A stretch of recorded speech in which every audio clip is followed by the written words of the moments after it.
Why is it still saying a premium account? You got the Philly Blitz account logged now? Yeah. I see it.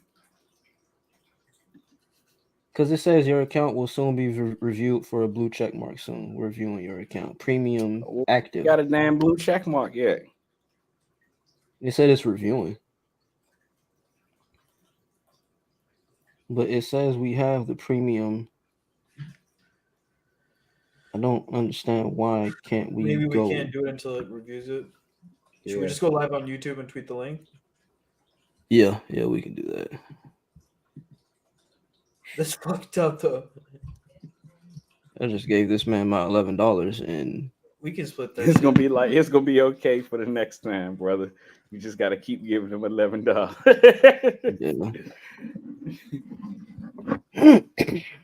But I don't understand that. If you go live, or if you, our name. it says they're reviewing our account. I know. I thought they said. I would reject the review if I was Twitter. I'd be like, they're not authorized. They're not verified. They're not real. Bitch, I gave you my money. They're bots. But I was saying, like, bots, I don't understand, like, how, like, because we live stream for the draft. So when did this happen? Like, you needed to have a premium account to live stream. I don't know, bro. You want to destroy this app, bro. Well, since we're back again, I'm the one and only Quell Football, dub. This time I'm joined by not only Big Cafe, Big Pierre Baptiste, but I got my guy Parth with me. How we feeling, fellas? Good to be here.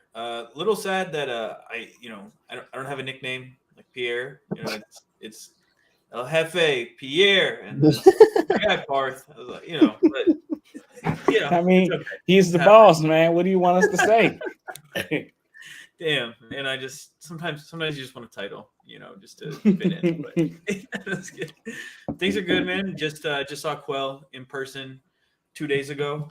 That was always a good time. Hung out, talked about football, yelled about Jordan Davis for 4 hours in real life. Yeah. So it was like midnight, and we were yelling outside about Jordan Davis, and I'm like, maybe we shouldn't be yelling, but that's how it goes sometimes. What about you guys? I'm good, man. Besides trying to figure out this Twitter live thing, I'm good. I'm good. My man said, "Look, Mark Cuban, isn't it Mark Cuban who said he was thinking about buying Twitter? Mm-hmm. He's rattled. Yeah, but he can't afford it. What I read. He's gonna need like a whole team. Somebody need to do something because Elon is destroying this app, bro. Brick by brick, something that we built, just like brick by brick, the Eagles watched the lead that they built fall in the last 2 minutes of that football game. How are we feeling, guys? How the hell did we get here? I mean, I understand how we got here. Saquon Barkley drops the ball. We kick a field goal instead of going for it. Team walks down the field. What y'all thinking, man? Talk to me.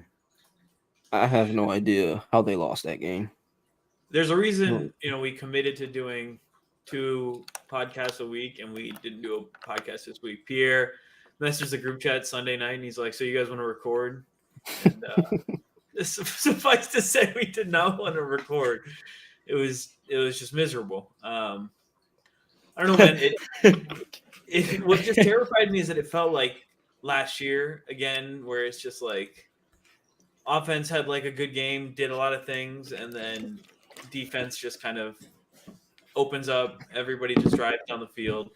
Can't stop the run, can't stop the pass. And all right, so we talked about it this offseason. Pause. Because this is where I differentiate with you there. It felt nothing like last season to me. And it kind of, like your statement here, it kind of reminds me of that post I seen on Twitter where it was like, which loss was worse, this loss or the loss versus the Seahawks? And I feel like recency bias always kicks all of our asses. It's easy to be mad at something when it just happened. But let's reprieve and let's think about what just happened. And last season we lost to the Seahawks, at least how I put it on Twitter and how I put it in any sense. We lost to the Seahawks last season because we had offensive players freelancing plays because our coaching was incompetent. There was nothing there was literally nothing we could have done to win that football game, no matter how close that game was or how much we were supposed to win that game heading into it. It was already a lost cause. See, this game was completely different because last season I didn't have confidence in the coaching. This season I do, even on the defensive end. Now walk with me. I get it. They lost the game because Vic Fangio's defense didn't show up. But I don't think it was a case like that because Vic Fangio didn't show up. I think it was the execution of the players. I mean, let's just go back to how the draft started. I mean, you got Quell, who I believe the first completion was him in the cover 6. It was a quick completion. No, it was a quick completion. Then the second completion was him that when the blown coverage down the field. I think that was Darnell Mooney. Just Quell blowing his coverage, not understanding where he should have been at the point in time. And then right behind that, you got a cover 6, where Quell should have been right there. He just wasn't. I mean, his job in the cover 6, he happened to be the cover 2 side of the cover 6. And you got Bijan running a flat route over there. He played Bijan in the flat. Now, you just got to understand, my young rookie player, you can't do that. It's always this point in the game. You always take the deeper route, especially Exactly. like you were just saying. In that point in the game, giving up the flat route, that's good. We can deal with that. But the long completion, like you said, to Darnell Mooney, that was the backbreaker. I'm not comparing it to the Seahawks game. To me, it's just an overall feeling in how you left the game, where it's just there are always plays left on the field that just frustrate us. And then when it comes to, and then you see these glimpses of like, okay, maybe they can do something. And then when it comes down to it, they failed. I mean, it's how most Eagles fans, I feel like, have felt after we've left these last couple of games. I mean, the last 11 games, right? It's 2-9. That's their record. What is it? Or is it 2-11? I think it's 2-9. 2-9. So, I get what you're saying. It's new coordinators. You have faith. There's things that are working, but there's also clearly things that aren't working because, Quell, quite honestly, was the least of my worries. That last drive, honestly, was the least of my worries. It was more so the entire second half. They came out and I don't think they had a drive where they didn't score the second half, right? Maybe one, but they just came out and they were able to do whatever they wanted on us, right? They were able to just run the rock on us. Honestly, I think I saw this tweet somewhere, and I kept thinking about it. I saw it before the Eagles game, and that's what sucks. It is, and honestly, before the Gator game today, we won, but we let up like 300 yards of rushing. It's nuts, dude. There's nothing more demoralizing than watching your team not be able to stop the run. Yes. And that's what it's been. That's been the case. And it sucks because as Eagles fans, we're used to these run stopping, pass rushing, defensive line is the strength of our team. Now it's suddenly become like, our secondary is more so the strength in terms of, what we've invested and what we expect of these players. But I don't know, man. A lot of it leaves me worried. Now, we could win this week and all of a sudden they're back to 2-1. And it's like, okay, they had a bad game and these things go.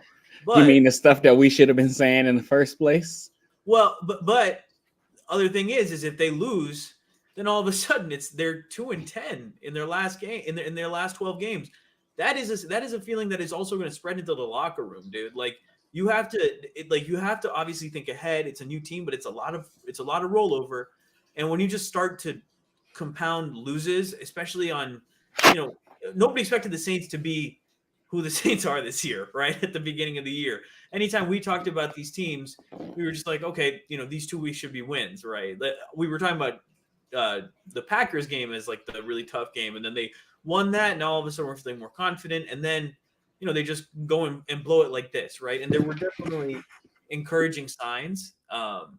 throughout the game, but there was also just like a lot of stuff that it's just like, oh my God, like if we paid Bryce Huff all this money and he looks like this, But I mean, okay, so let's get into it. Let's get into the Atlanta game. I think just defensively, they just didn't have the answers. Like Atlanta, they were literally doing the same thing all game, outside zone runs, the whole game, and we just couldn't stop Kyle it. said it right here in the chat. He's like, Yeah. 5-man front has to be the base defense. Yeah, and that's the thing that's probably like the most frustrating about it. Like Fangio, for as renowned and as highly spoken of as he is as a coordinator, the dude legit just stayed in the 4-2-5 nickel front the entire game, is unless they got into the red zone. But for most of the game, they were just in the 4-2-5 nickel front, and it was clear that we didn't have the personnel, or we just couldn't figure it out schematically on how to stop their outside zone runs. And like I said, like they just repeatedly did it the entire game from under center. They even incorporated pre-snap motion, and like you said, Bryce Huff, he cannot play early downs. I know Vic said earlier this week that he's going to remain the starter, but he also specified and said that it could be a split type of thing where he doesn't play every down, right? Yeah, I think they got to get Nolan in on early downs. Bryce Huff cannot. Like you said, if this is the guy that they paid for, they got hoodwinked. It's a two-way street. It's a two-way street because the Eagles, they let the Falcons run the ball, to be quite frank. I mean, the Falcons running backs only saw a stack box on 8 of their attempts. They had 16 attempts with quote unquote light boxes, 7 or less. And it's like, you got to want to stop the run. And they talked about quote unquote earning the right to rush the passer in their press conference this week. That don't sound like earning the right to rush the passer when you're basically begging teams to run the ball on you. And of course, we can have the conversations of you need more from Jordan Davis, you need more from Jalen Carter, you need more from Bryce Huff, which all of this stuff is true. Specifically, the Bryce Huff situation. I mean,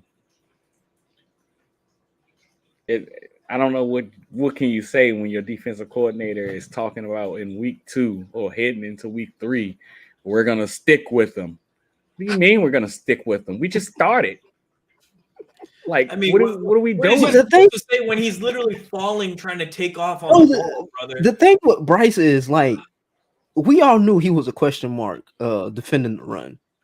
But, brother, if you can't rush the passer either, what do you do? Why are you here? What do you do? Exactly.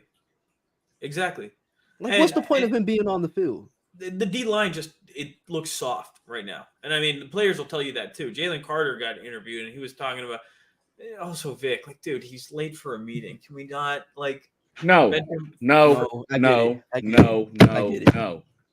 Because and I mean, I'm sorry, I'm so angry about it because I mean, everything that I learned about the guy pre-draft, it was like, come on, Jordan, keep your damn head on straight. Keep your damn head on straight. That's why we got, Jalen. That's why we got Jordan here to help you keep your damn head on straight. And it's like you do little stuff, and it starts as little simple stuff like this. And I mean, we've all been young. If he's a repeat offender, but like, damn, dude, like they just don't have an answer. And then it's just like he's supposed to be our best defensive player. That's where we're at. So we're supposed to treat him better than the rest of them? No, but like you need him on the field if you suck. Like I don't know what to say. And he needs to be maybe that should make him feel worse about what maybe that'll teach him. Well, damn, I was late to practice and my damn run defense is so bad. It's my fault that the run defense is this bad. Because maybe if I was on the field at this point in the game, they wouldn't have scored. Like, come on, bro. It's the simple thing. What do you mean? I think you're making your own argument there. What the hell's the point of the punishment then? It's just like, okay, he missed 2 games, he missed 2 drives, and then it's done. Like, I mean, it's not even a real punishment. It feels like very high school like, where it's like it is because it's a start there, and then it goes from 2 drives to you suspended a game, and then we keep going from there. Has that ever Right. happened? Has a team ever suspended a player for missing a meeting? I'm not sure. I can't. Yeah, I don't. And he didn't miss the meeting. He was 2 minutes late to the meeting. To be Yeah, I don't know. To me, I see your point on it, Parth. Like it is kind of like juvenile a little bit, but I Yeah. mean, we Look. know like I Fangio know he how. has his issues. Look. Listen. I was the one who was saying like I don't know To about be early drafting this guy, but he's been is to fine be for late. years. Huh? To What be do you- early Oh is my to be God. on time. Brother, To we be on started time this. is to we be started late. this stream 45 To Tom be Coughlin. late is to better off not showing up at all. Like, what are we doing? 2 minutes means you just better off not showing up. You should have been here. We What started. happened? We started this stream 45 minutes late. I'm talking to us too. But we're You heard doing how it Shannon right Sharp now. talked to that damn Ocho Cinco. Do I got to talk to us like that too? It's professionalism. Listen.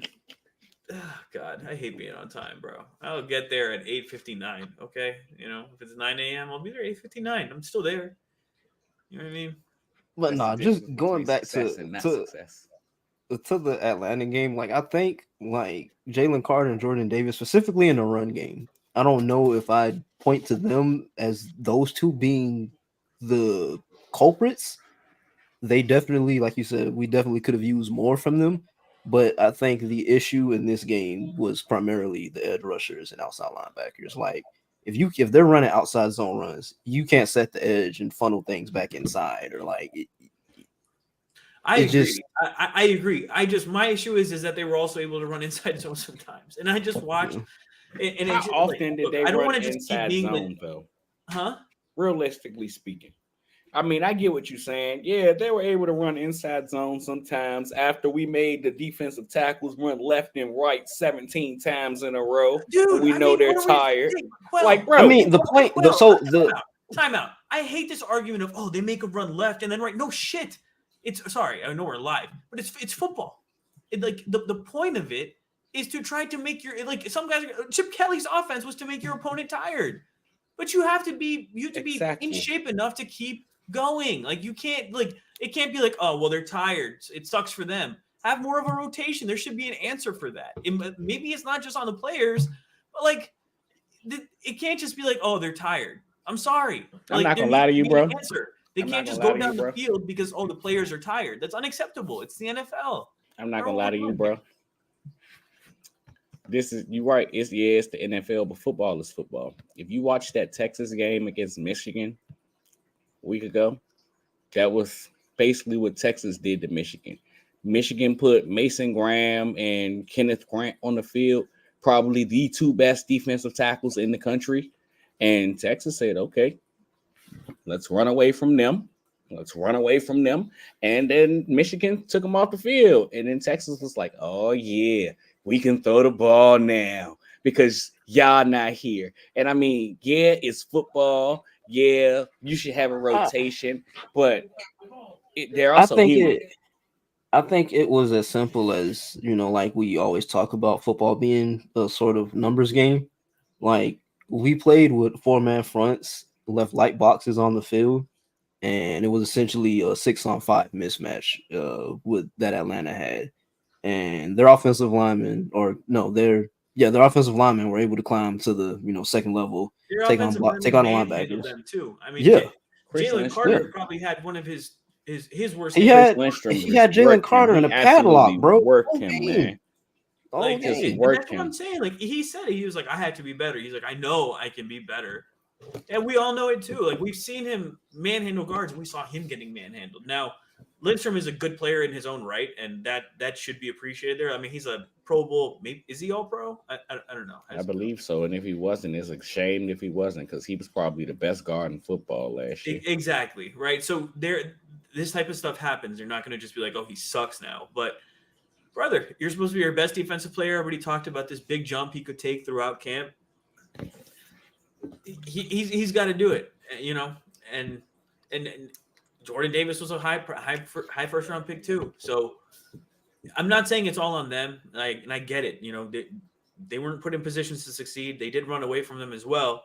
But we've seen defensive tackles on our team wreck games in different ways with similar defensive lines. Now, this one is particularly bad, but Fletch was wrecking stuff last year, and I guess you can say he's playing with Jalen and Jordan, but these guys played together at Georgia. You just want to see something, man. That's all I'm saying. Like it's kind of frustrating when you got Milton Williams and Thomas Booker being your two most disruptive pass. They are cooking too, bro. That screen that Thomas Booker sniffed out, that was beautiful.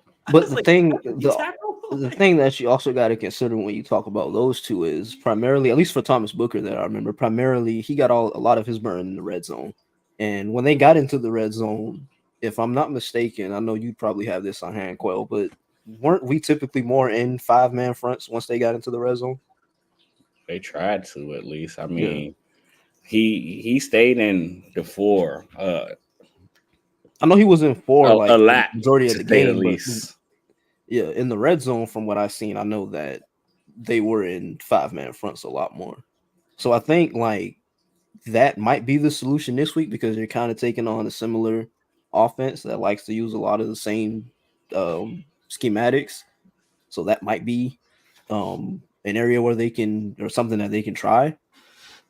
But it's just in the Atlanta game, it's just they seem like Fangio. He tried blitzing, they tried stunting the defensive linemen, they tried slanting the D tackles, and it just nothing worked. Slanting the D tackles was a terrible call, dude. Slanting the D tackles was a terrible call, or was it the D tackles freaking sucked? Or did the D tackles?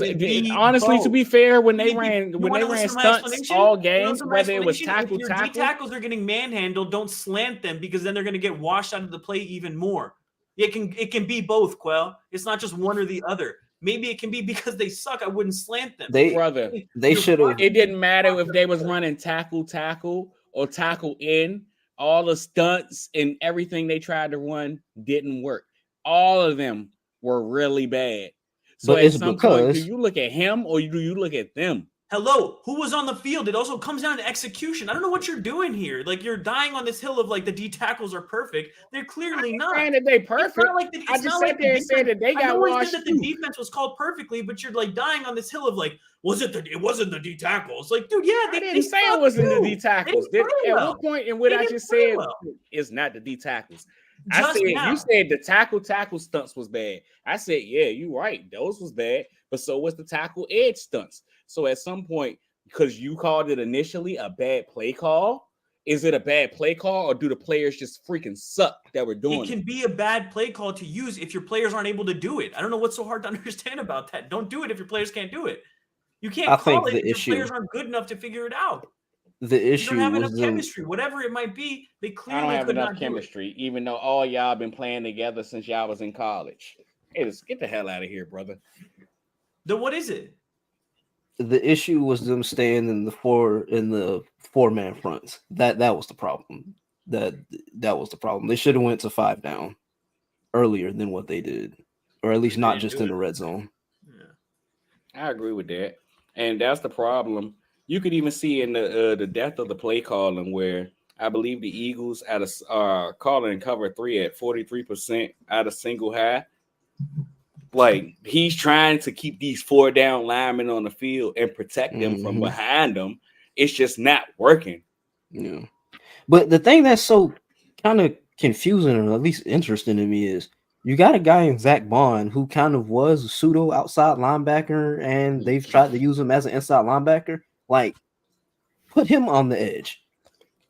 Use him as, like I said, as that pseudo outside linebacker. You mean you don't want to put Jalen Carter there? Oh, buddy.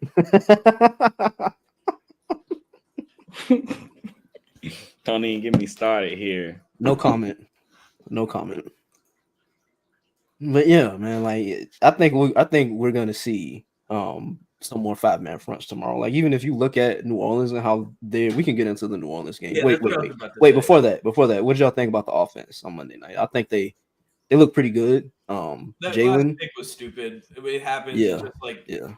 He needs to throw that. But that's him all the time. As he threw it, but it's timing. Devontae didn't have the right leverage to get back out. Oh wait, one more thing on the defense.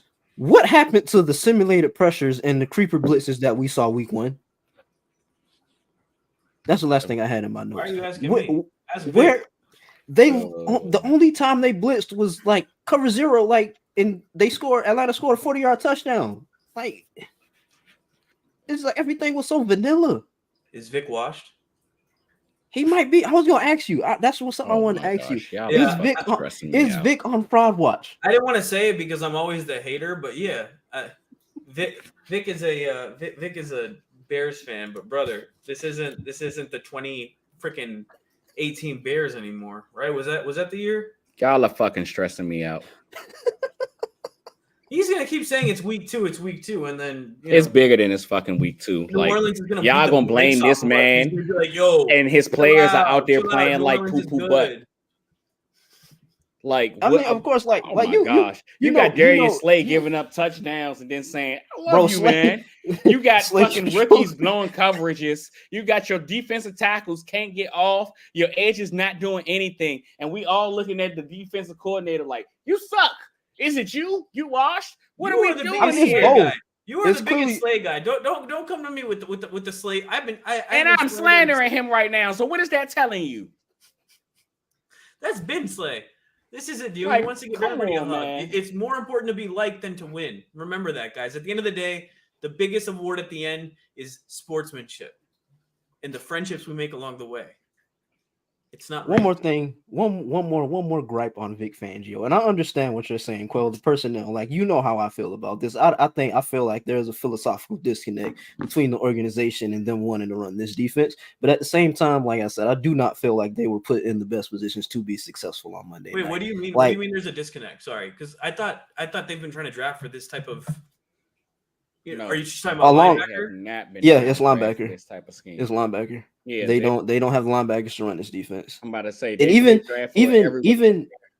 even the outside linebackers. Like, I know that like 9 times out of 10, Vic probably signed off on the Bryce Huff signing, but like, we need size at outside linebacker to run this defense. Like, you have small guys like Nolan, small, Bryce, small. But you need bigger. See, that's the frustrating part about it, because I mean, we've had the discussion about the direction that the NFL is heading, and teams kind of trying to run the ball now because of his fault that he brought this defense here.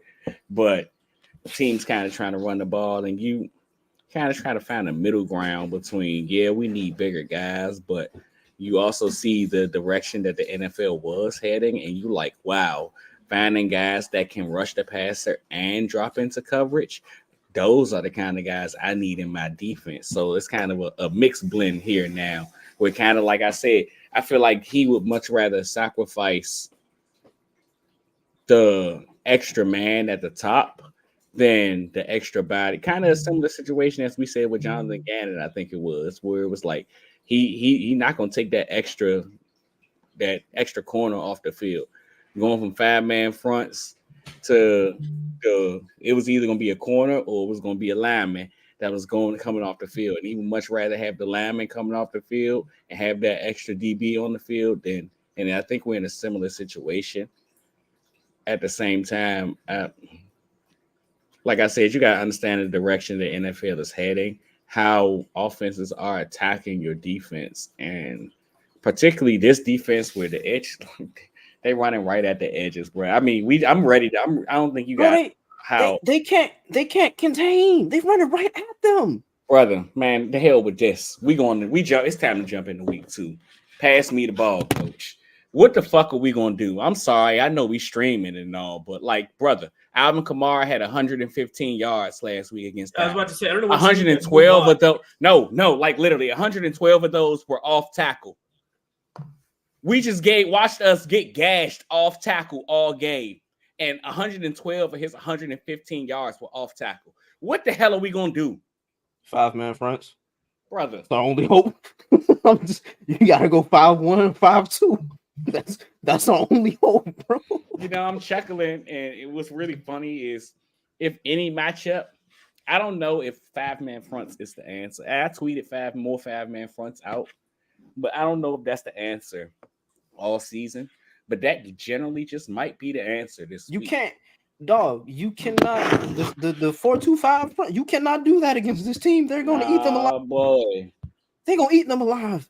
Like what's the stat you dropped about how often they was in 12 personnel, Pierre? Bro, I got it all right here. Right. Saints offense. They run the fourth lowest rate of 11 personnel. That's one running back, one tight end, 3 wide receivers. Mm-hmm. The 14th highest rate of 12 personnel, 2 tight ends. Third highest rate of 21 personnel. That's 2 running backs, 1 tight end, 2 wide receivers. Also, as a caveat to that, they also utilize a ton of condensed sets between the numbers. They run the 4th highest rate of 22 personnel. That's 2 running backs, 2 tight ends, 1 wide receiver, and they lead the league in play action passes at 52.3%. Now, so what I present to both of you right now, after Pierre just dropped all of that, because that's the math that the streets needed to hear. But the reason that all of that is able to be successful is because they have a guy in Taysom Hill who can play tight end, who can play running back, who allows him to play 22, who allows him to play 21 or 12. Taysom Hill, and don't get me wrong, they'll use. I mean, he's listed as doubtful right now, so we'll speak. He had to go. He had to go to a hospital after their last game. He's not playing. So he's not playing. And don't get me wrong. They'll still run with 12 and all of this good stuff because Juwan Johnson and Foster Moreau, yeah, they play. They'll use them. So I mean, I guess how I see this team, I think I said it to Pierre early on, where it's the Saints. They know who they are. They're very top heavy. They understand their personnel, how to utilize their personnel. They got 2 wide receivers that run sub 4.3s. They can run down the field and burn you. One of those is an elite route runner. We got a running back who can catch passes, and we don't mind attacking the middle of the field. They got everything they need to make this Clint Kubiak offense work. And it doesn't hurt when 54% of your offensive snaps are attached to pre-snap motion. I mean, I think they're up to 69%, or that was 54% of their snaps last week, but 69% of the year. And then when you talk about a guy in Derek Carr, who 58% of his dropbacks include a play action fake. That was last week. That's 54% on the year. He was 10 for 17 via PFF. Saints want to run the ball, brother. I talked to you about how how AK, he had 111 and 115 yards. 112 of those were off tackle. They're going to run, and set up that play action fake, and they want to throw the ball over the top. And I mean, Derek Carr has been very, very, very efficient. I think he's logged a 75% completion percentage through 2 games. So, how do you expect us to attack the Saints offense exactly? Like I said, I think you got to go with the 5-1 or 5-2 front. And I know that like this Fangio defense, it was specifically created to slow down the whole Shanahan play action pass deep shot offense. So the recipe is there. It's just dependent upon how they want to do it. Like I said, I don't think the 4-2-5 nickel fronts, I feel like those are a complete no-go for this game. Or at least if they do play them, I don't think you can have Jordan Davis on the field. I think that New Orleans offensive line, specifically Trevor Penning, if you're able to throw off the timing of this offense and get them in 2nd and 3rd and longs, and then you can specifically or explicitly pin your ears back. Play 5-man front. I was trying to let you finish, but I couldn't. It was stressing me out. How the fuck you gonna play 5-man fronts with no Jordan Davis? No, I said the 4-2-5. You can't run. You can't have Jordan Davis on the field. But then they're gonna run right at you. You trusted Moro Jomo? Trevor Booker? I trust Trevor Booker. After last week, Thomas Booker. Thomas. My man called him a former Wizards player. Is nasty. That's crazy. Yeah, I don't know, man. I don't know how they're gonna stop them because I'm worried that they're not gonna. Honestly, all right. So let's be because listen. Let me finish. It's because they can run the ball, like you said, off tackle. They can run the ball in a multitude of ways, and we're the worst team against the run, I'm pretty sure, in the NFL. So there's that. There's the hope that they put us in 5-man fronts, but again, we'll see what Vic actually does, and we'll see if that even really helps that much. At the end of the day, if they're still moving our guys, then it's not really gonna matter. And then they also just have the ability to take the top off the defense, dude. I mean, Shaheed is having a big year. Derek Carr has the most passes of 50 plus yards in his career, or something like that. I don't know. There was some stat around that. If and CJ's out, so No, I think CJ's playing. I think CJ's playing. Yeah, they just listed him as questionable. He's not doubtful or anything. And I said this to Pierre earlier. Even if you look at the moves they made pre-game, bringing up Paris Campbell and Jack. They didn't bring up McCollum? No. Okay. Yeah, then, I mean. Bro, I was so worried Tristan McCollum was going to have to touch the field. Did you see the one snap he got week 1? He almost killed Zach Bond, bro. Nearly. It was like watching what's his name? Marcus Epps. Sendejo. Sendejo. And who did he smash? Oh, it was Avante. Yeah, sent him to the hospital. That was nuts. That was insane. Sorry. No, I think the best way to go about this game, you're gonna have to play your base 5-1-5 and hope it works, because if it doesn't, I don't know what is Zach Bond then as the see. That's the frustrating part about this. What'd you say? Is it Zach Bond as the single backer? I put N'Kobe and I would put Zach Bond at like the outside linebacker. Yeah, that's what I would do. That's just me. I'm not Vic Fangio though. So who would be your other edge? You'd put Nolan Smith there? Nolan. Because you got to have somebody who can play the run. Bryce Huff cannot do that. Yeah. And I think they can also and then you're rotate keeping Sweat at tackle. Like you're having Sweat moving that tackle. So I think that's the thing. I think they can also rotate guys in. Like you can slide BG in on the inside, or you just hasn't been rotating as much, dude.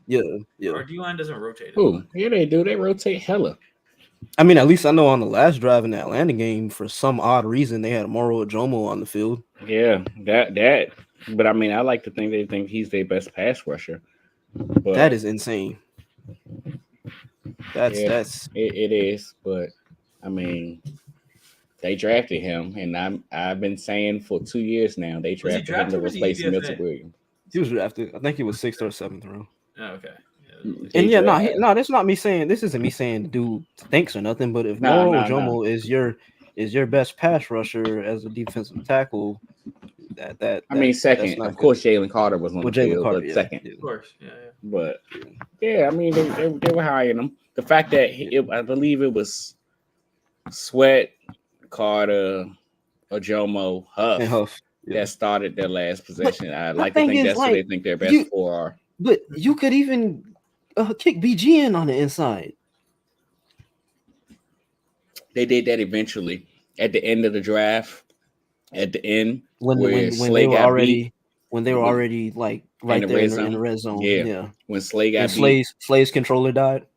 Yeah, that they did shift. I mean, they did put BG in the game, basically giving the impression that Brandon Graham is probably our best pass rusher at 30-something years old. That's a lot of stuff to hear. After you just paid Bryce Huff, how much did they give him? 47 million, 48 million, something like that. This year, right? Yeah. Bro, he's a problem, bro. If he can't rush again, like I said, if he can't rush the passer, why is he on the field? Because he's making $50 million. That's why he can't even get off the ball correctly without tripping over his own feet. I don't understand. And I mean, we all knew it was always going to be a projection, but that's the thing that we've said all offseason. It's a projection, but like I thought the dude could at least. Nobody expected. Yeah, I didn't think he'd be this bad. Yeah, he sucks. And I mean, maybe like I said, like maybe it's a bit of a transition for him. He said he's still finding himself in the defense. Yeah, which is, like again, I get understandable, but also terrifying because, dog, it's week 3. You've been here all the offseason, and you're still finding yourself as our but the thing is, highest the paid thing edge. He's the big acquisition, right? Like, yeah, but the thing is also like he's played his whole career under Robert Saleh. That's a 4-3 attacking defense. Him coming here in this Fangio odd front, He ain't never dropped in the yeah, coverage. he's in never. his life. listen, that's stuff. They It's all had him valid. dropping that This coverage on all, And I this all get like I ties get into the adjustment. I get it. It's an adjustment period, but like you can't be this bad, bro. That's my point, bro. Dude, like I was talking to Quell about this, and this also ties into the Sirianni thing, right? And why his seat is probably hot after even a 1-1 start, just because where this team is in terms of investments made on offense and just overall, they expect to be competing for a Super Bowl, right? That is the expectation. That's the expectation in the city. If they don't meet that this year, the next 3 years, I mean, it's going to be a huge issue, right? Like there's a lot of investment in this team, and they don't have like the timeline for a guy to take a year to figure things out. They don't have a time. But see, that's the problem. Huh? That's the problem right there. And I also this something me and Parth was talking about, where it's like we keep talking about they don't have just the same conversation we had last year about the coordinators, about Dayside and Brian Johnson. They don't have time for him to take a year to learn, but they keep making investments in people who are going to be taking time to learn. Agreed.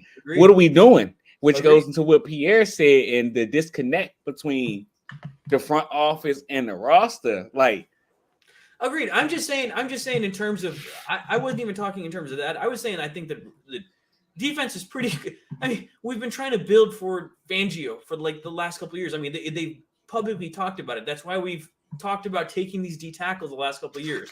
Now I know this year suddenly edge went from a strength of our team now to like a huge weakness on our team, but we have talked about this defense being drafted for a Fangio guy, them trying to build this in Fangio's image and trying to do all these things.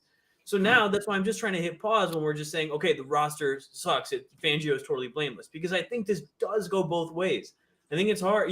It's just how it is, right? That's how it goes. When a defense looks as bad as they do, it's on both parties. It's never on only one side.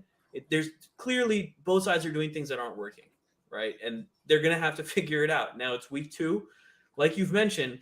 But again, if they suddenly lose this week in embarrassing fashion, and they're just letting up 200 yards on the ground, which they didn't do that last week, but giving up over 100 yards on the ground, it's not going to be pretty. Don't worry, Parth, you're down the right path. We're talking about a Saints team that has earned 180 and 190 rushing yards over the last 2 weeks. I didn't think I was too far off, but because it sounds so astronomical. But dude, like after what I watched today, like, oh my god, just watching a team run it and you just not being able to stop it. Like Derek Carr has only thrown the ball 39 times this year.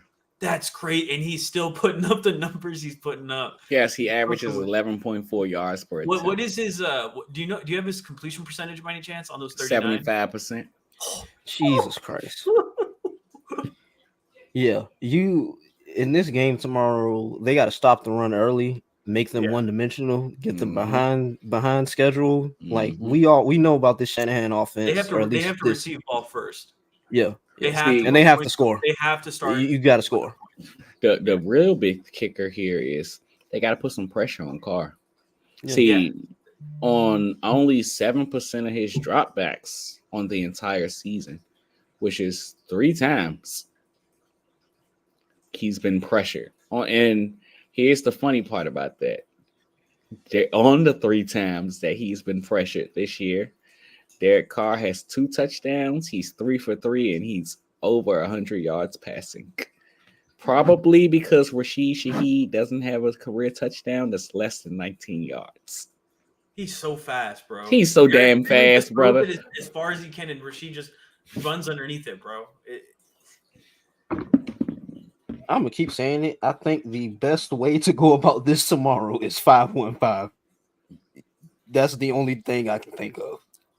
It allows you to match up with them. He's gonna get one on us. I have this gut feeling where They might, and I'm also curious to see if they just try to also change things up and just run out of 11. I know they don't run out of they. That's the big thing, especially without Taysom. What are they gonna do? Exactly. And I mean, like I said, I know they run with run Fabian in them, but they run 11 at like 23%, which it's is the 4th lowest rate in the league. mm-hmm. I thought it's the lowest rate in the league. According to I think I got this from Sumner Sports or Sumer, Sumner. Yeah, Sumner, yeah. It's the 4th Okay, lowest. Yeah, so regardless of what it is, they don't run 11, but with the success teams have had on running on the Eagles out of 11 personnel, wouldn't be surprised. Hell, man, it just you could have just left that sentence at running on the Eagles. I think we give up 6.4 yards per carry to opposing running backs. Like, brother, we don't tackle nobody. I'm telling you, bro, it's the 4-2-5. I'm telling you, that's what it is. Get out of that. I mean, we blaming the 4-2-5, but that 4-2-5 literally becomes a bona fide 4-3 because we keep running. Like, we run dime 87.9% of the time. And at a single high, we run that, like I said earlier, cover 3, 43% of the time. So they're essentially rolling that safety down. They're just not making tackles. And that's another thing. The defensive back, specifically Chauncey, Slay, they don't want to tackle. Chauncey was so bad making don't tackles. say Chauncey misses tackles. Don't say he doesn't want to tackle because he did have the biggest stick of the game. He tries. He tries, but please. No, I'm saying no. That was good. That was good. But I'm talking about the rest of the game. Rest of the Slay game. doesn't He try. tries. That's my issue. Yeah. Slay tried to throw down 6'5" Drake London. You're gonna toss him, bro. Like, come on, man. And that's why I like all off season. I don't know if I've said this on the pod, but just in our group chats, I've said it. Like, I don't know that Slay is the best fit for this defense because, like, coverage wise, yeah, but just in terms of fit and runs and run support, the dude don't want to tackle. And the whole point of this defense is to funnel runs outside. So your defensive backs have to tackle. They have to be physical.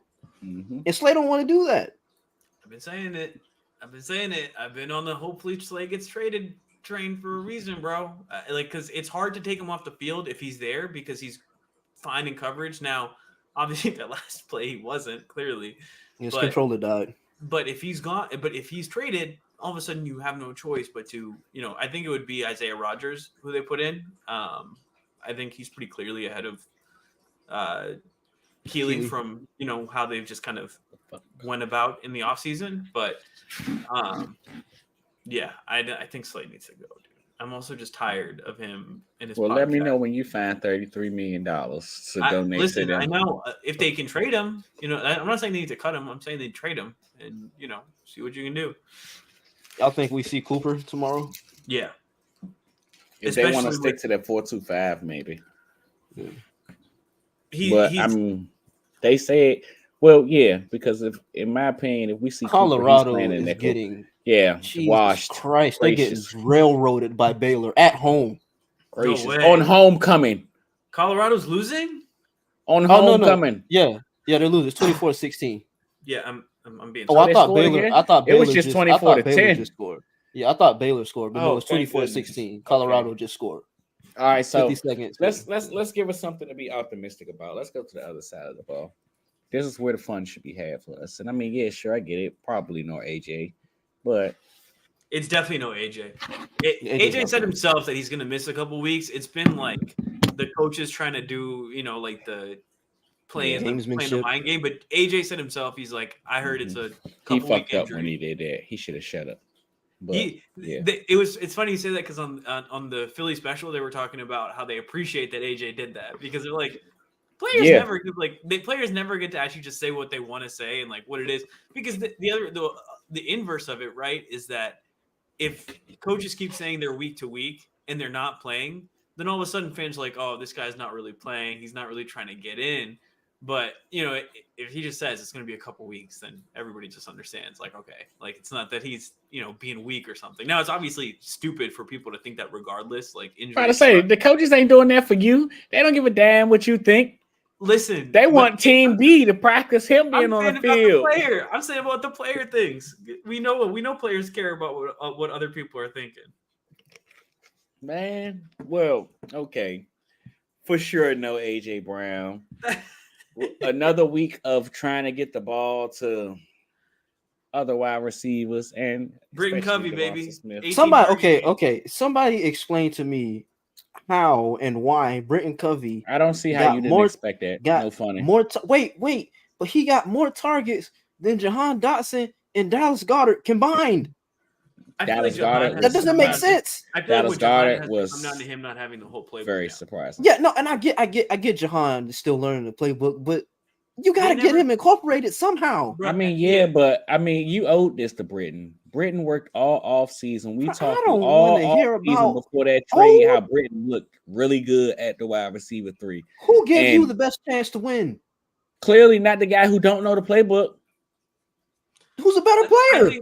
The hell what you talking about? I agree with Quell in terms of Jahan because I don't think you can just like get the guy incorporated if he doesn't understand it. And Britton actually knows the playbook. You need to have your full playbook if you're going out there. You can have a couple design things for him like they did. But I think the bigger question should be why did they pass it to Goddard? Like that is the real question. Goddard, Jalen Reagor posted the Maserati meme. Goddard is actually it feels like now, I guess it's not like a shack, but it's just like he's a Maserati in the garage, and we just don't use him. You know what I mean? And it's stupid.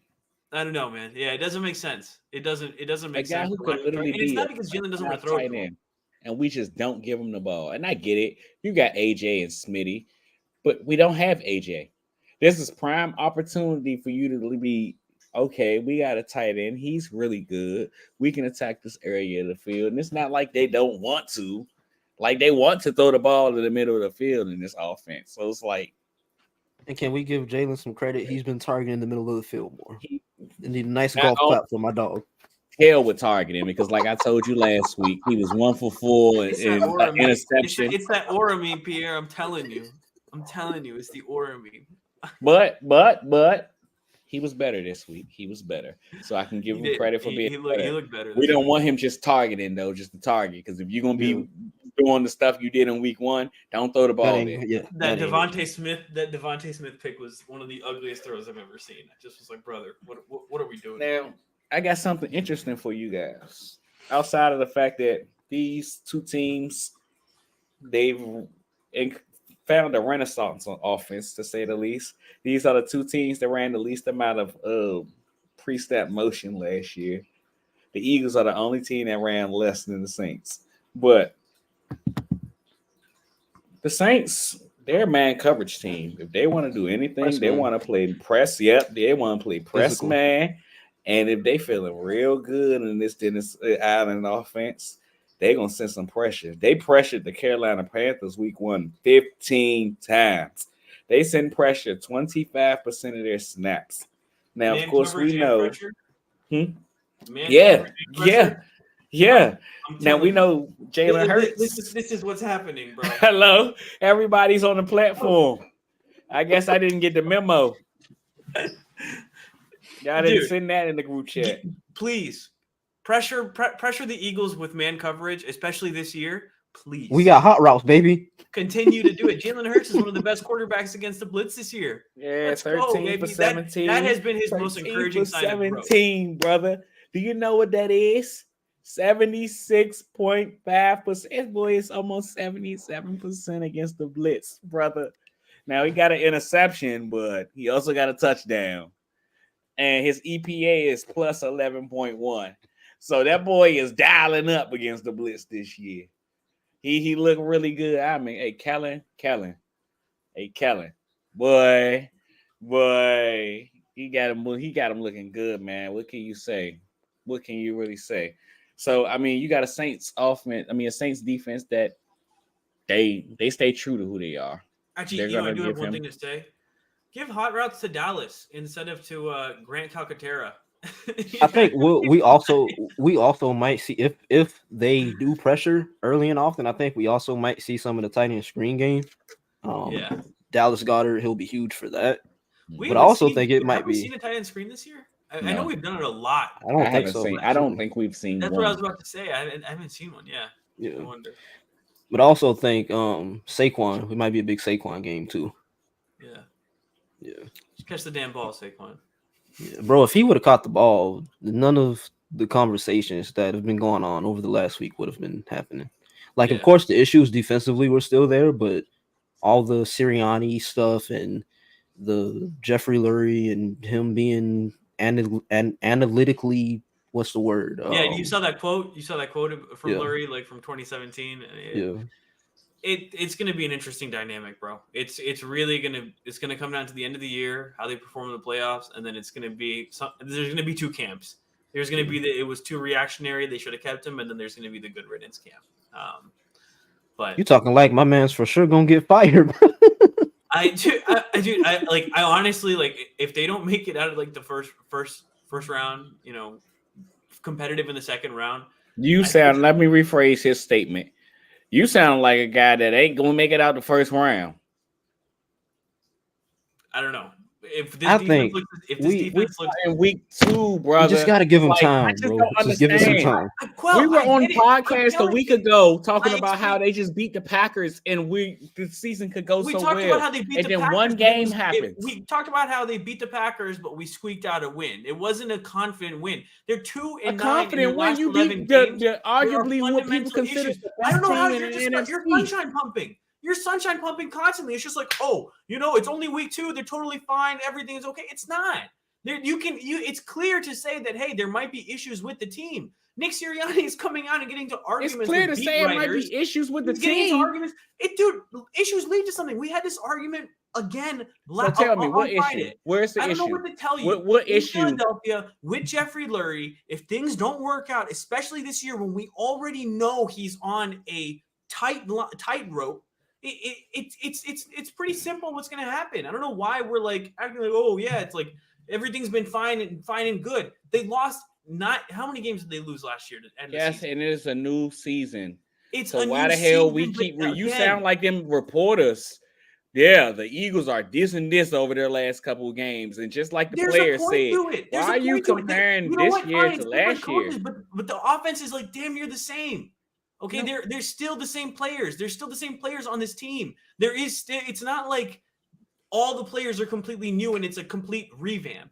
There's a reason that there's people who are questioning this, and I think it's completely valid. I think it's honestly foolish to act like, there's no problems at all, because there are clear problems we see. Like we can hope that they work them out. To say that the world is falling in week 2 is crazy. Season where Jalen Hurts has all these issues with Nick Sirianni too.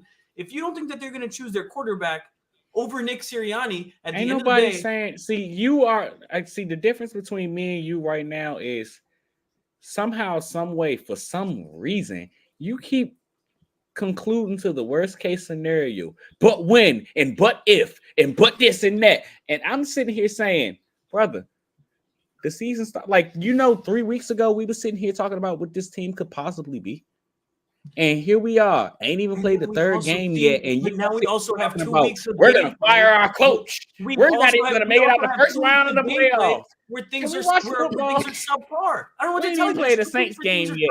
They gotta win week 1. They played one game. You're talking about they played subpar. They beat the team that was considered to be at the top of the NFC. Like, what are we doing? We sat here and everybody said the Packers were NFC championship material and the Eagles beat them. And it's not just because the quarterback got hurt.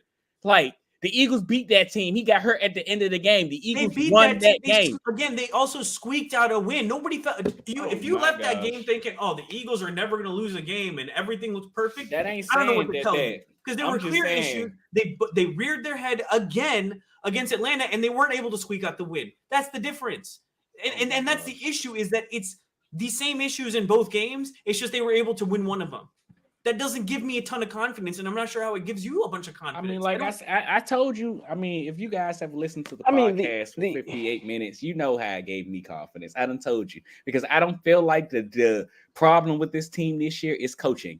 That was the problem last year. I feel like the problem now is execution. If Saquon catches a pass, one pass, we aren't even having this conversation. If you think we wouldn't be having a conversation about the worst run defense in the league, I don't know what to tell you. And you obviously have, then you don't know what they talk about in Philadelphia. But I think that would be a the huge defense. thing. When you talk about the defense, We've been talking that's about an the defense like they entirely. were 15 points all game long. But it's different. Like it's different from the offense. The issues defensively, at least in my opinion, are more deep rooted than the ones on offense. Like right now, offensively, it's just chemistry, them figuring out timing and everything I like don't that. disagree. I think Defensively, huge issue. There was a huge Yeah. issue last year. I think it's a huge issue again. And I'm scared. I'm not going to sit here and be like, oh, it's only week 2. Things are fine. We're talking about, oh, it's. I mean, I don't think the players aren't good enough.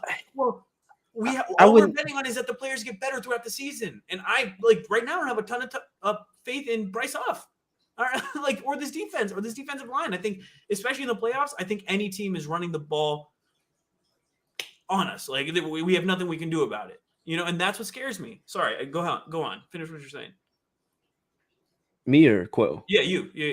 No, I think something. Yeah. Yeah, no, I think just defensively, and I know you're not gonna want to hear this, but it's just give them some time. Like just give it at least until at least after the bye week 5. Just give it some time. Give Fangio some time to figure out his personnel. Give the players some time to get comfortable in the system. Just patience.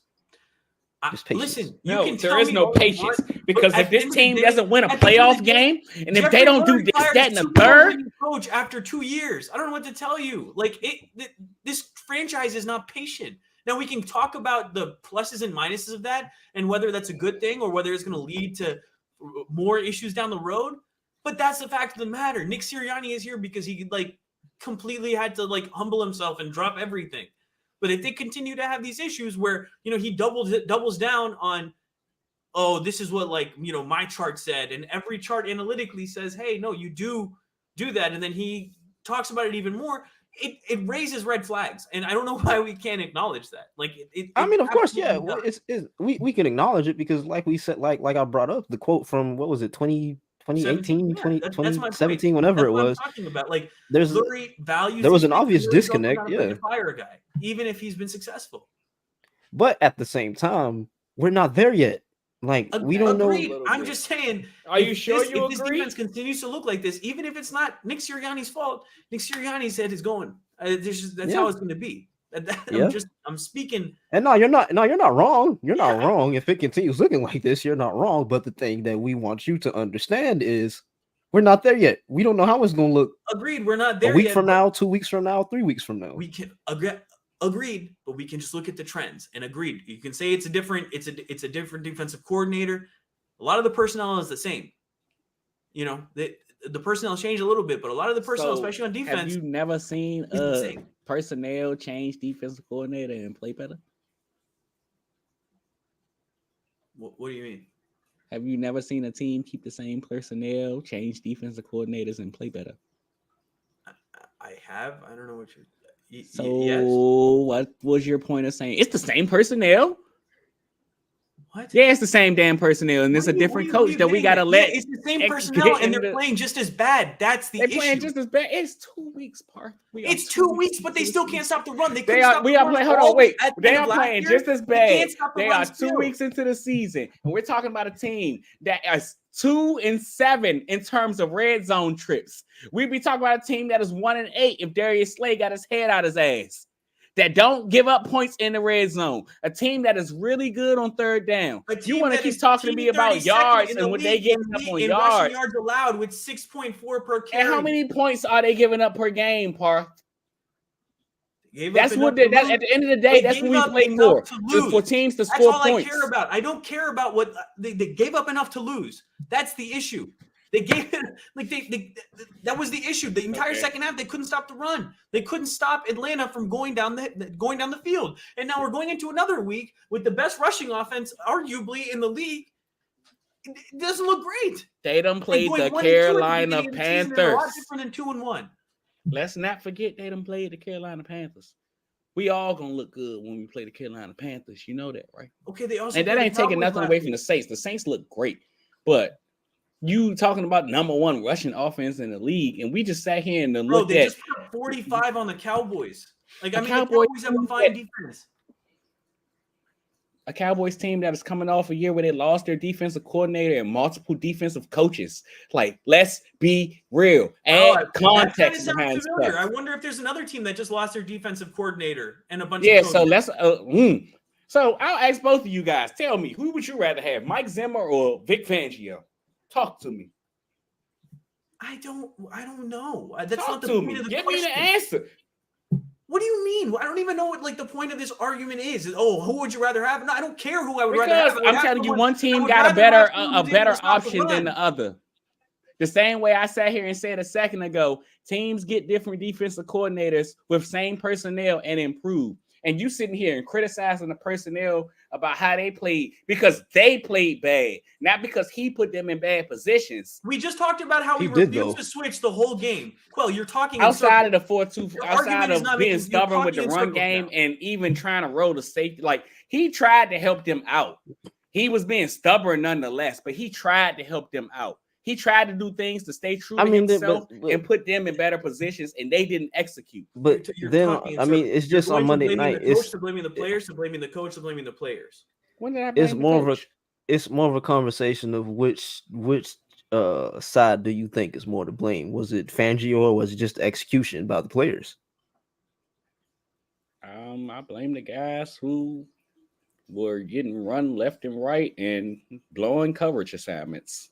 Not the guy who was calling the plays and not on the field. About 5-1-5 and they should have been in a 5-man front that was moot. That didn't matter. But I also just said, if you listened to me a second ago, he tried different things. I agree. He should have got out of that. Just because he wasn't completely at fault, that don't mean he wasn't at fault at all. Just because his might be 20-something% and theirs might be 68%. Oh, no, it's a new defensive coordinator. The guys aren't executing. That's what I've been saying this whole time. That's why it doesn't make sense that you're arguing it. It clearly is on both, and Vic was clearly being stubborn as well. He wouldn't rotate. He wouldn't switch out of things. You can say, yeah, he brought down creepers, but 11 or nickel wasn't working, and he refused to get out of nickel. At one point, it's like, hey, stop being stubborn and change things up, dude. That's been an issue with Vic Fangio in the past, too. That's not something new. And now, again, we can give him grace. It's week 2, but Vic Fangio is also known for being a little bit stubborn, right? And wanting to run his defense the way he wants to run it, regardless of what happens. So it's something to keep an eye on. Yeah, but all I'm saying is just completely sit here and talk about a head coach that's going to get fired because of defense that's not playing great. And week 2 is nasty work, especially when we just sit here and came to the same conversation of, well, we got to let things play out. You read anything released in the city of Philadelphia this week, it all talks about how Nick Sirianni's seat is hot right now. I don't care if it's nice or not. It's the reality of the situation. You can call it sure. We're here to put out the same content that they put going on because of the history of how coaches have been treated here. Again, we can talk about the merits or demerits of that, but it's the reality of the situation. It's how it is in Philadelphia. It's how it is in Florida. Maybe it's probably a bad thing. But what I'm trying to get you to understand is we can understand. Like, you ain't got to tell me. If anybody understands, I know how coaches are treated here. That don't mean we got to have this conversation 2 weeks into the season. It's a conversation. It's a whole 18. We didn't got 2 weeks added into a season. We're having it or not, Quell. That's the point. The conversation. If you think that there hasn't been some, like, if you think Nick wasn't talked to by Jeffrey after the last game, I don't know what to tell you. He absolutely is. Jeffrey used to have meetings with Doug every week, and we think Jeffrey is just totally hands off. We also heard about those. Have we heard about it after? If you think Jeff is totally, I don't know about you, but I heard about that by week 3. It was public news. Right, it's week 2 right now, but it's because they lost. I'm telling you, if you think that Nick Sirianni and Jeff Lurie aren't having conversations this week, and that's why Nick doubled down in his press conference and what he talked about, I don't know what to tell you. It's just a reality. Listen to any podcast that came out this week. It's a conversation people are having. It's not unreasonable. I mean, I think we all, coming into this season, we all know and knew that Sirianni's seat was hot after the way last season ended. That's my point. We all know that. So why are we having this conversation? But at the same time, about it for 6 months? Because it's a I mean, it's gonna be talked about, Quell. Like it's gonna be talked about. But the fact that we make I guess don't talk about it. I don't want my whole thing. No, it's not. No, don't talk about it. This is my whole thing. So let me get this straight. The Eagles win games, and it's everybody's fault except Nick Sirianni's. And the Eagles lose games, and Nick Sirianni's on the hot seat. What do Get the hell out of here, brother. Like, come on, man. What do you think being a coach is? That's how it is. That's the reality of the situation. When they win, the players get the compliments. No one's talking about. No, it's bigger than players because I didn't hear just players. I heard Kellen Moore's name so much last week. I haven't heard Kellen Moore's name one time this week, even though Kellen Moore was the one who called the damn play. You want to know the difference? It's because they called last week. It was about the play calls. This week, the issue came down to game management. That's why Nick Sirianni's name was talked about. That's the one thing he's in charge of, and they messed it up. Now, he can say that his chart said something, but every other analytics website said that 97% of the time or something, you go for it there. Okay, it's a game management thing. He said that they decided on it earlier in the week. Like, that's his prerogative, but that's why the blame is on him this week. If they had schemed up some play where Jalen threw some pick because players ran into each other, people would be talking about Kellen Moore's offense. But that wasn't the reality of the situation. The reality was Nick called a bad thing, and people have talked about Kellen Moore and the pass play to Saquon. So let me get this straight. You stressing me out because aren't you the same guy? Because Nick doubled down and said that they were gonna kick it on 4th and 3 regardless. So then it's understandable why Kellen would go for the 3rd and 3 pass there. You know, you're only getting one chance there. It's not a 4th down where you're gonna just run the ball. You can argue whether that was a good thing or not, but that's why he's not getting the blame that Nick Sirianni is. Nick Sirianni is in charge of game management. You knew you was only getting one chance here. And what's stressing me out is because me and you had sat here and had arguments for hours about why Brandon Staley was such a fucking idiot because analytics. And now you're going to sit here and talk to me, but analytics said go for that when he chose the decision to put his team up. Analytics on defense is one thing, but we sat here and had a conversation yesterday about how if I put my team up and my whole defense, they were the most we not going to give up the big play.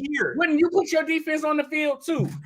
Right or wrong? Like, come on, bro. Like, he didn't make a bad decision. I think there's a lot of things that you can find in analytics on offense when it's saying, hey, more percentages of teams have won the game if they look to ice the game. Yeah, the same stuff that you said about Brandon Staley when he was saying the same thing.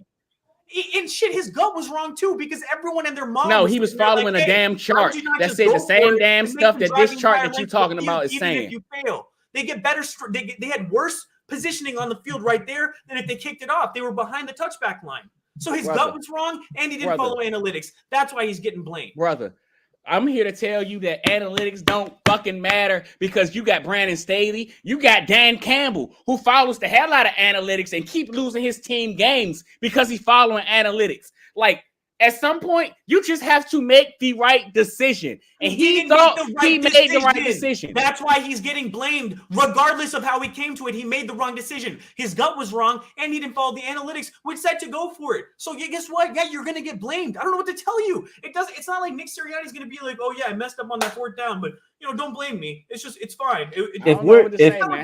If we're talking specifically about the decision to not go for it on 4th or the pass, I'm with Parth on this one. Like he made the wrong decision. Either way that you think about it, whether if you follow the analytics or you follow his gut, the dude made the wrong decision, and that is why he's getting blamed this week. That's 100% why. I personally like in terms of analytics and things of that nature, I get you. You make them drive further down the field, blah blah, this, that, and the third. At the same time, I mean, like I didn't keep presenting to y'all. If your whole thing is, especially because a week ago you sat here and you specified your coordinators as quote unquote home run hires, and you basically sitting here and saying when you kick that field goal, that's you sitting here saying my defensive coordinator that I hired that runs a scheme that doesn't give up plays down the field isn't going to let a team walk down the field, and they did. He was wrong, and he gonna have to stand on that. He gonna have to keep saying, well, I made that decision on purpose because he did it because of his head coach. Now, is he wrong? I mean, call him a bad guy and criticize him for that, but it was nothing but him continuing to stand on business. And I mean, again, if your whole thing is he stood on business and he was wrong, that's why he's getting criticized. What's so hard to understand? He was going to get criticized regardless. No one's saying he's a bad guy. People are saying he made a bad decision as a coach, and it's one of many. That's the issue. It's not I get it. You can give all the reasoning behind why he did it. The issue is plain and simple. He made the wrong decision. He stood on business about it, but he was wrong. That's why he's getting criticized. It's not because people are like, oh, Nick Sirianni sucks as a person. In fact, most people say Nick Sirianni is a really good guy. And it sucks that it's working out like this, but he made a shitty decision. It's gonna come back, and he's gonna get criticized about it. Every coach gets criticized for in-game decision making. Kyle Shanahan still gets shit about it, and Nick Sirianni is totally free from blame. No, that's the he's one not. thing he's supposed to do. He's so not it's free gonna come from down blame even at all. harder. I just want us to keep an understanding of the conversation we have in here. That's all I want us to do, and I want us to understand that it's an entire season's worth of situations that's going to get this man fired. Not because he didn't go for it in week 2. Like we have you're right. fucking You're football right, bro. games to play. You're correct, We but could the go point is and not that the lose trend another game for the continues. rest of the season, This and is we a weren't trend- even thinking about This this. is a trend of bad decision making going back to last year. There were issues, whether it was in their locker room or on the field or meddling with the coordinator. There's been issues with bad decisions. If nobody's saying he's getting fired this week, it's not going to happen next week. But if he continues to But make y'all, bad I mean, decisions, damn, like how I'm this, supposed to feel if you planning my funeral and I'm alive? that was the point of that was the question of why he came back, Quell. That was the damn question. It was just like, damn, is he really going to come back and take this? Doug said no. He decided to come back, but it is his funeral possibly. It's up to him to save it. It's the same thing that's going on with Billy Napier. It's like, you're going to have to coach with your job on the line. It's bullshit. It's not right. It's not going to help you to succeed. It's not building a good environment for success. But at the end of the day, it's the reality of the situation. And then it's unfortunate, but it's a reality. I like both these guys. I think they're good coaches, but the timeline might not work out for them. And, we can blame teams for being impatient, but it's just how it is, especially in Philadelphia with this franchise, with this owner. That's the reality. I mean, we all know how not only Philadelphia sports fans are, but like you said, Parth, like Jeff, Howie, we all know how it is, being a football coach in Philadelphia. Like, it's tough. Like, wins and losses matter. Like, what happened on Monday night, it, like you said, it wasn't somebody. Yeah, it's got to fall on someone. Exactly.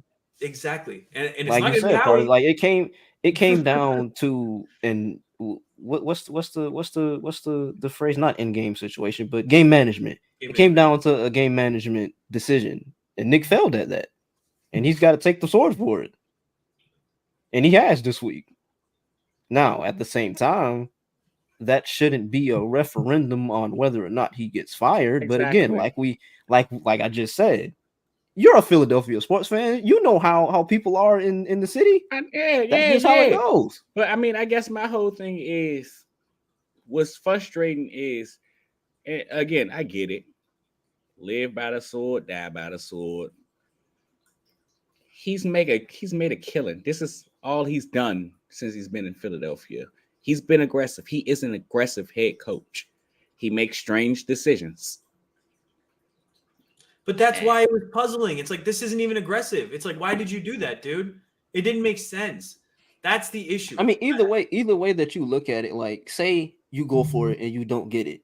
Exactly. They still have further to drive down the field to score. I'm not gonna lie to you, brother. They had 10 yards. You don't think they was getting that 10 yards after how they just walked down the field? 10 yards is 7 seconds. That's the point. Like, did you see? 10 yards was the amount of separation that Drake London had on Darius Slay on that one play. I mean, Quell, you might want to. You're breaking it down into semantics, but at the end of the day, the decision is they're going to have to drive. You would want them to have to drive more yards down the field, would you not? Logically, would you not want them to have to drive? I get you. Right, that's what it's coming down to. In hindsight, why don't you go for it? They have to drive the whole field, especially now with the new kickoff rules. You go to the 30 now. It's not even the 25. You go to the 30. You're already out there. You only have 70 yards versus 85, 90. I would much rather make them drive that. And you're running time off the clock by running the ball. And then even if you go for it, if you run it, I know he said that Atlanta was muddying up the middle of the field, but Saquon was getting 7-8 yards of pop on the ground. Just put the ball. He was tired, bro. You said that Friday night. I don't want to hear that, man. Bro. We watched the game, bro, and I get it. He wanted the ball in his hands and the game won a line. We watched the game. He carried the ball 2 straight plays before that and came up and was like, And that's why Kenny came running onto the field. The other thing is as well, we've seen the Eagles just go tush push on 3rd and 3 2 times in a row and just take time off the clock. It just was puzzling because we've been in this position before, and he's chosen to be aggressive, and it's clear the right decision to be aggressive there, and he decided to just take his foot off the gas. Even in the first quarter on the first drive, yeah, they went for it on 4th and didn't get it. But then, in the end of the game, you're right there, and then you don't go for it. So it don't make sense. Either way you look at it, bro, it don't make sense. It's him learning from his lesson in a terrible way.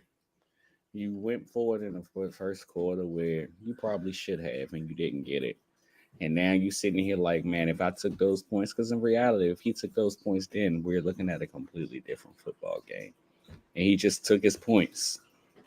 And his defense got to stop after he went for it. So who is he not to think his defense would not get a stop after he kicked the field goal? Like I would have thought the defense would get stopped because the defense played a lot better earlier in the game versus late in the game. That before that, the last 3 drives, the Falcons had gone down there, marched down there, and scored. Yeah, but they had to they did all that rushing the ball. You were in a position where they had to throw the ball. I don't think he saw his pass rush not getting no pressure. Like, it's a lot of stuff it's a lot of context that goes into this where it's like, oh man, this is bullshit. All summer we talked about the team the D-line doesn't look that great. Josh Huff doesn't look that Bryce Huff. God, dude. It's such a Freudian slip. Bryce Huff, let's be real. How the hell are we supposed to figure out how good a defensive line looks during the summer? And they barely hitting. They can't even touch a quarterback. Agreed, but like the thing is you see people, you see things from players just sometimes. You just see like little bits of action. And even in camp when they were being physical, we just wrote it off to him going against Lane Johnson. He's just going against one of the best right tackles in the game. But now we're just seeing like even against other tackles, he's not able to do anything. Just like tear his ACL sacking Shador Sanders? Who did? One of Baylor's defensive linemen, he like sacked Shador Sanders, and now he can't get up. Damn, that's insane. But let's get some. Let's just get some predictions, and we're at an hour and 20 minutes. So, who want to go first? I know I don't want to. All right. Yeah, some horse. No, go ahead, Quell. Go ahead. It's not going to be pretty. It's going to be a hard game, but I do think it's going to be a close game. I would love to see how the Saints operate, given the fact that they don't have Taysom. I do think that changes a lot of how they want to operate offensively. At the end of the day, the Eagles still have to get pressure on Derek Carr and stop the run. Stop the run. I think they'll do a little better job of getting pressure on Derek Carr. I don't have much confidence in them doing. Even with that being said, hell, they can do it. When's the last time the Eagles won in New Orleans? 2007, ain't it? Wasn't it 2007? I don't want to talk about the Eagles playing in New Orleans. I tweeted it. Last time, that what game was it? 47. No, 2012. Well, we just sat here and talked last week about how the Falcons played like ass in Philadelphia, and they came to Philadelphia and got a win. So anything is possible. Yeah. At that metric, go Birds. I think the Eagles find a way to win this game. It's going to be ugly as hell. No cap. Somehow, same way I said the first time, this game finds a way to get one on the foot of Jake Elliott. Thank God we playing indoors. Gonna go Eagles 22. Saints 17. My heart says, the opposite, but my head says 31-28 Saints. Jeez.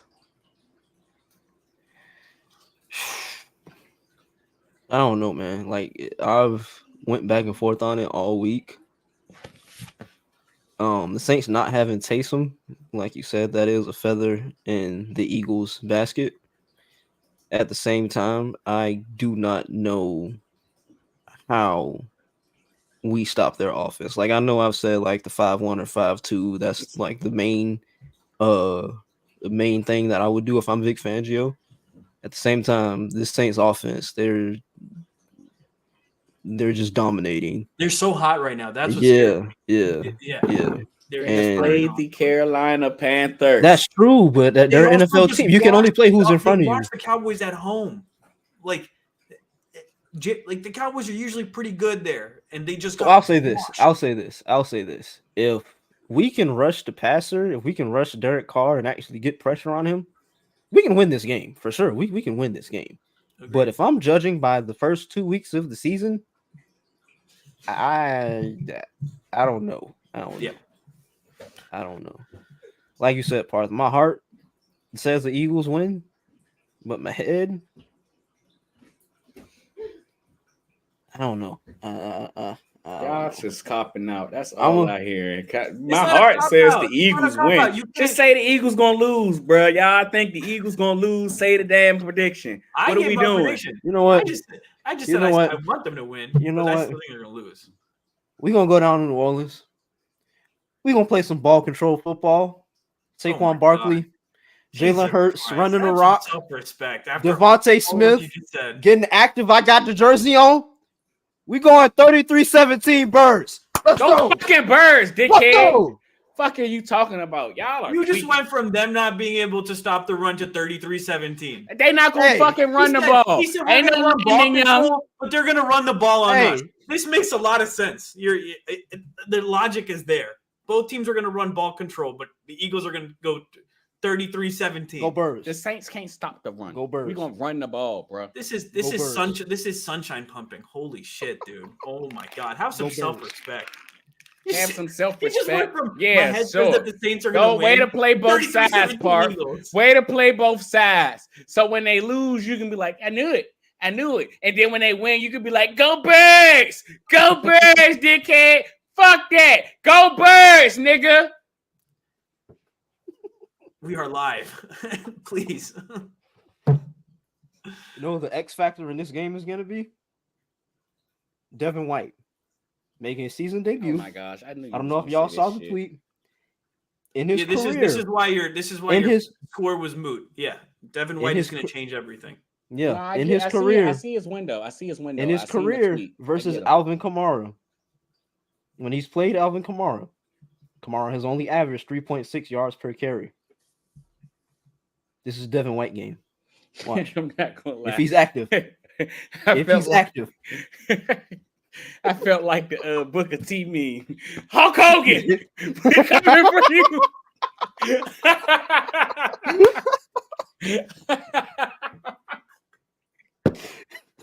You just had a serious podcast and you just came in with Eagles 33-17 Devin White game. I'm still in shock. Yep, the Devin White game. Go Birds. We going to New Orleans and we winning. Somehow, some way. I don't know how. They'll figure it out. It's going to be a good game. If you want to sit here and put your money on Derek Carr continuing to stay great, by all means, brother, put that to use. Vic Fangio is not going to let Derek Carr walk him down. Not happening. Not happening. If that happens, I got serious troubles. Yeah, if that happens, if that happens, we can have conversations after that. Yeah, because Baker. It's only week 3. Jesus, you got walked down by Kirk Cousins with one leg. Brother. They ran the ball right at your freaking face. And then you just talked about it. The last drive, they just aired it out on us. Because a rookie blew 2 coverages. If you want to bank on a rookie that leads the league in deflections, blowing 2 coverages all game, by all means, blew coverage too. Everything is fine and sunshine and roses in Philadelphia. That's what's so nasty about this, bro. The Eagles don't blow. They don't give up that possession. The Eagles give up 15 points all game long to a Falcons team. It doesn't matter about the what ifs, Quell. That's what I don't get. You keep bringing like, well, if they don't do that, or if Saquon catches because Parth, the reality it's literally right there. It's right there. That's how close the football game was. And for us to act like it's a game of inches every year. It's a game of inches every week. If you keep being on the losing end, it doesn't matter. Your record is your record. They don't give I feel points you, but I mean context matters. And if you want a stat sheet watch, by all means, and not pay attention to any context. This isn't because stat sheet the watching. NFL matters, brother. We've watched It's many not teams stat sheet lose watching games, but the at the end of the context day- is right there. Well, They can win these games we because can talk about this. We can just let me. What do you think matters at the end of the day? Is it they almost won here, or does it matter about what your record is? It's not stat sheet watching. That's the point of football. The point of football is to win games. It's not about moral victories. It's not about what if victories. It's about actually executing and winning the game. no, That's what they're not doing. It doesn't matter if he catches the ball or if they do this, they lost. They didn't do it. It'd be so hilarious how history will walk you down. All right. It's just so hilarious how we had an hour.